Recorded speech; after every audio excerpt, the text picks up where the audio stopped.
आपको बड़े अच्छे से पता है कि बहुत सारे लोग फ्रीलांसिंग की तरफ शिफ्ट हो रहे हैं। इसके पीछे रीज़न क्या है? बहुत सारे फॉरेनर्स क्लाइंट्स जो हैं वो फ्रीलांसिंग को लेके पाकिस्तानी फ्रीलांसर पे बहुत ट्रस्ट करते हैं। अगर आप एक साइड हसल स्टार्ट करना चाहते हैं और फ्रीलांसिंग करियर स्टार्ट करना चाहते हो तो इस वीडियो को एंड तक देखें। आज हम एक पूरा रोड मैप देखेंगे, how to start freelancing career from scratch. बहुत सारे लोग अपनी साइड हसल स्टार्ट करना चाहते हैं, कुछ लोग अपनी पार्ट टाइम जॉब स्टार्ट करना चाहते हैं ताकि वो अपने एक्सपेंसेस खुद उठा पाएं। कुछ लोग अपनी स्किल के अंदर और ज्यादा एक्सपर्ट होना चाहते हैं ताकि वो एक अच्छी जॉब क्रैक कर पाए। सारे रीजंस काफी हैं ये सोचने के लिए कि आपको एक फ्रीलांसिंग करियर स्टार्ट कर लेना चाहिए। आज हम पूरा रोड मैप डिस्कस करने से पहले डिफरेंस समझ लेते हैं कि जॉब और फ्रीलांसिंग में डिफरेंस क्या है। फ्रीलांसिंग में आप काम करने या ना करने के लिए फ्री होते हैं। आपको अगला प्रोजेक्ट लेना है या नहीं लेना, आप कितने दिनों में प्रोजेक्ट कंप्लीट करेंगे ये आपके ऊपर डिपेंड करता है। इसीलिए इसे फ्रीलांसिंग कहा जाता है क्योंकि आप फ्री होते हो बिल्कुल। जॉब में ये होता है कि आपको काम करना ही होता है। अब फ्रीलांसिंग में आपकी जो पेमेंट होती है वो इंस्टेंट होती है। आपने एक प्रोजेक्ट कंप्लीट किया और उसके आपको आपका कस्टमर जो है वो पेमेंट कर देता है, और पेमेंट आप अपने हिसाब से एडजस्ट कर सकते हो कि आपको पेमेंट वीकली चाहिए, 30 डेज बाद चाहिए या 50 डेज बाद चाहिए। जबकि जॉब में ऐसा नहीं होता।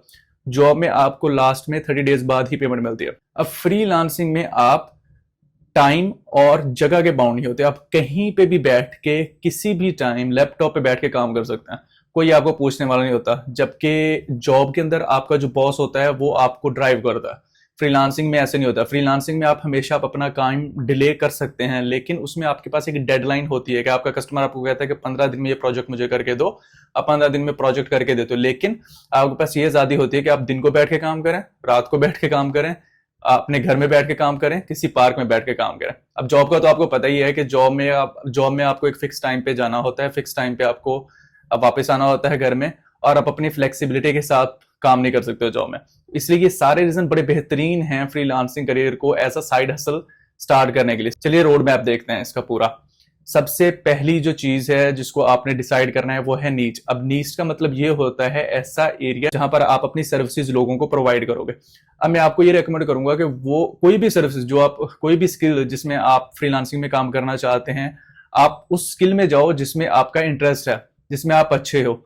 मतलब आपकी स्किल आपकी स्ट्रेंथ होनी चाहिए। फॉर एग्जांपल आपको अगर कोडिंग पसंद है तो कोडिंग बहुत वाइड एरिया, जैसे इसके अंदर ऐप डेवलपमेंट आ जाती है, वेब डेवलपमेंट आ जाती है, डेटा साइंस हो गया, आर्टिफिशियल इंटेलिजेंस हो गया, बहुत सारी चीजें आती हैं। इसमें से किसी एक चीज को, किसी एक एरिया को पकड़ लें। फॉर एग्जांपल आप वेब डेवलपमेंट को पकड़ लें और वेब डेवलपमेंट को अच्छे से सीख लें और इसमें एक्सपर्ट हो जाए। जब आप अपनी स्किल में बहुत अच्छे हो जाते हैं उसके बाद आपने कस्टमर्स को ढूंढना होता है। उसके लिए कस्टमर्स को ढूंढने के लिए बहुत सारे प्लेटफॉर्म्स हैं, लाइक फाइवर है, अपवर्क है, freelancer.com में है। इन वेबसाइट्स को यूज करके आप क्लाइंट्स ढूंढ सकते हैं। अब जब क्लाइंट्स को ढूंढने की बात आती है तो क्लाइंट को एक अच्छा काम डिलीवर करने के लिए आपकी स्किल, आपके पास एक अच्छी स्किल होनी चाहिए। ऐसी बहुत सारी वेबसाइट हैं जहां से आप क्लाइंट्स को ढूंढ सकते हो। जो मैंने आपको वेबसाइट बताई है, फाइवर, अपवर्क, freelancer.com, ये तो कुछ मशहूर वेबसाइट है जिनके बारे में मैंने आपको बताया, ठीक है। और स्किल्स में सिर्फ ग्राफिक डिजाइनिंग, वेब डेवलपमेंट और अमेजोन ये नहीं आता, और भी बहुत सारी स्किल्स हैं। अमेजोन का वर्चुअल असिस्टेंट है, शॉपिफाई है, वॉलमार्ट है, बहुत सारी चीजें। नेक्स्ट चीज जो आपको ख्याल रखनी है, जिस चीज का आपको बहुत ख्याल रखना है और वो बहुत इंपॉर्टेंट है, और वो है आपका पोर्टफोलियो। नीच या कैटेगरी डिसाइड करना आपका आसान है, क्लाइंट्स को एक्सेस करना, क्लाइंट तक पहुंचना आसान है। लेकिन जो एक बहुत इंपॉर्टेंट चीज है जो बहुत सारे लोग मिस करते हैं वो है एक स्ट्रॉन्ग पोर्टफोलियो। पोर्टफोलियो को आप फ्रीलांसर्स का सीवी समझ सकते हैं। जिस तरह जॉब लेने के लिए आपके पास एक बेहतरीन तरह की सीवी होनी चाहिए जिसमें आपने अपना स्किल सेट लिखा होता है, इसी तरह फ्रीलांसिंग में आपके पास एक बेहतरीन स्ट्रॉन्ग किस्म का पोर्टफोलियो होना बहुत जरूरी है। और पोर्टफोलियो रेज्यूमे से बहुत डिफरेंट होता है।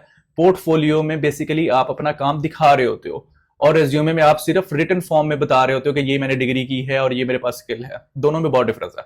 आप थोड़ी सी रिसर्च करेंगे तो आपको पता चल जाएगा कि पोर्टफोलियो क्या है और सीवी क्या है। अगर आपका पोर्टफोलियो स्ट्रांग है तो आपको कस्टमर ग्रैब करना आप लोगों के लिए आसान हो जाता है। अब क्लाइंट के लिए रिसर्च करने के लिए एक और बहुत बड़ा चैलेंज होता है कि हमें काम आता है, हमें सब कुछ आता है, लेकिन हमें ये नहीं पता कि हम क्लाइंट के लिए कैसे सर्च करें। मैंने जैसे आपको बताया कि बहुत सारी ऐसी वेबसाइट्स हैं जहां पर के लिए फाइवर, अपवर्क, फ्रीलांसर और भी बहुत सारे प्लेटफॉर्म्स हैं, लेकिन मैं आपको रेकमेंड करूंगा उन प्लेटफॉर्म्स को तो आप यूज करेंगे ही, लेकिन उसके साथ साथ आप सोशल मीडिया का भी यूज करें।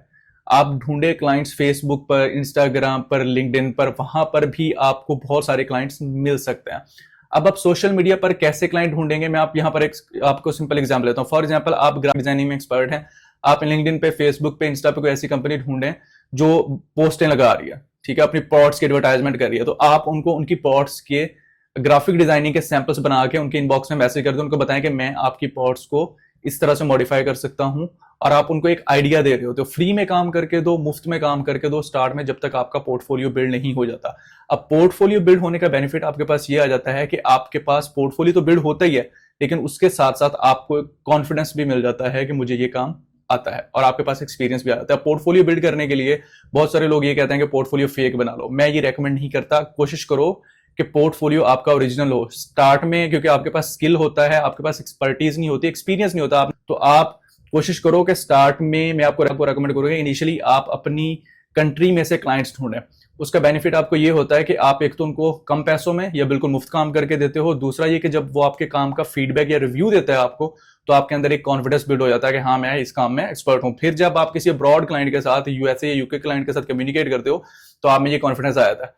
हमारे यहाँ लोग जो है मैक्सिमम यंग जनरेशन जो फ्रीलांसिंग करियर में आती है और खुद को और फेल होकर बैठ जाते हैं, उनका रोड मैप ये होता है कि वो काम सीखते हैं और काम सीखने के बाद फौरन से फाइवर अपवर्क पे शिफ्ट हो जाते हैं। जब कस्टमर उनके पास आता है, उनसे कुछ क्वेश्चंस करता है, तो उनको उस चीज के जवाब पता नहीं होते, जिसकी वजह से उनका एक तो मोरल डाउन हो जाता है और उनको ये लगता है कि भाई हमें तो ये काम ही नहीं आता। इसलिए जिस स्किल में आप एक्सपर्ट हैं उस स्किल में कोशिश करें कि स्टार्ट में लोगों को फ्री में काम करके दें। ठीक है, जब आप फ्री में काम करके देंगे तो आपके पास एक पोर्टफोलियो भी बन जाएगा, और उस पोर्टफोलियो को आप अपने दूसरे क्लाइंट्स को दिखा के उनसे प्रोजेक्ट्स ले सकते हो, उनको इंप्रेस कर सकते हो, जिनका काम आप पैसे लेके करो। आप पहले क्लाइंट को क्रैक करने के लिए ये भी कर सकते हैं कि बहुत ही कम प्राइस में या फिर कुछ प्रोडक्ट्स आप उनको फ्री करके दें, ताकि उन्हें कोई रिस्क नहीं हो कि आप नए हो तो उनका पैसा डूब जाएगा। एटलीस्ट उनके पास इस चीज की तो सिक्योरिटी होगी ना, तो आपको वो प्रोजेक्ट मिल जाएगा और आपका पोर्टफोलियो बन जाएगा। एक्सपीरियंस जो है वो मैटर करता है। अब आप नए हैं और आपकी जो अप्रोच है वो एक्सेप्शनल है, जो इंसान 3-4 साल से उस फील्ड में काम कर रहा है उसको भी आप एज अ फ्रीलांसर पीछे छोड़ सकते हो। अब मैंने बहुत सारे फ्रीलांसर देखे हैं जिनका एक्सपीरियंस बहुत कम है, लेकिन वो अपने सीनियर से भी ज्यादा अच्छा परफॉर्म कर रहे हैं। तो खुद को आपने अंडर एस्टिमेट नहीं करना। एक्सपीरियंस का सबसे बड़ा बेनिफिट ये होता है कि उसका एक अच्छा पोर्टफोलियो बन जाता है, क्योंकि आप लंबे टाइम से काम कर रहे होते हो, क्योंकि आपके पास बहुत सारा क्लाइंट के साथ आपने काम किया होता है, तो आपका एक अच्छा बेहतरीन पोर्टफोलियो बन जाता है और उस पोर्टफोलियो का आप अगले क्लाइंट्स को दिखा सकते हैं। लेकिन अगर आपने अभी स्टार्ट की है फ्रीलांसिंग और आपका पोर्टफोलियो भी वीक है, तो कोशिश करें कि अपना पोर्टफोलियो बिल्ड कर लें अपने एक्सपीरियंस के साथ। ठीक है, ये था पूरा एक रोड मैप आपके फ्रीलांसिंग करियर को स्टार्ट करने के लिए। आज मैंने जितनी भी चीज़ों के बारे में बात की, उनमें सबसे ज़्यादा इंपॉर्टेंट है अपनी स्किल सेट को इम्प्रूव करना, अपनी स्किल सेट को एक लेवल तक ले जाना। आप अपनी स्किल में जितने भी अच्छे हैं, तो एक चीज़ आपको कभी नहीं बोलनी, और वो चीज़ है सीखते रहना। आपने हमेशा सीखते रहना है। तो आप फॉर एग्जाम्पल ग्राफिक डिजाइनिंग में है, तो आपने हमेशा इन टच रहना है अपनी स्किल के साथ और इसको मॉडिफाई करते रहना है। आप जितना अपना स्किल को मॉडिफाई करते रहेंगे, उतना ज्यादा आपको इसका रिटर्न और बेनिफिट्स मिलते रहेंगे। That's it for this video. इस वीडियो को बहुत सारे फ्यूचर फ्रीलांसर्स ने देखा होगा और उनको इस चीज से बहुत बूस्ट मिलेगा, मोटिवेशन मिलेगी, कॉन्फिडेंस मिला होगा और आपको एक डायरेक्शन भी मिली होगी। अगर आपको ये वीडियो पसंद आई है तो लाइक कीजिए, सब्सक्राइब कीजिए, और अब ये वीडियो उन लोगों के साथ भी शेयर करें जो फ्रीलांसिंग करियर को स्टार्ट करना चाहते हैं या उसके बारे में सोच रहे हैं, या जिन्होंने स्टार्ट कर दिया है और वो पोर्टफोलियो पे अटके हुए हैं और इस बात को लेकर कंफ्यूज हैं कि हमें कस्टमर्स क्यों नहीं मिले। Thank you.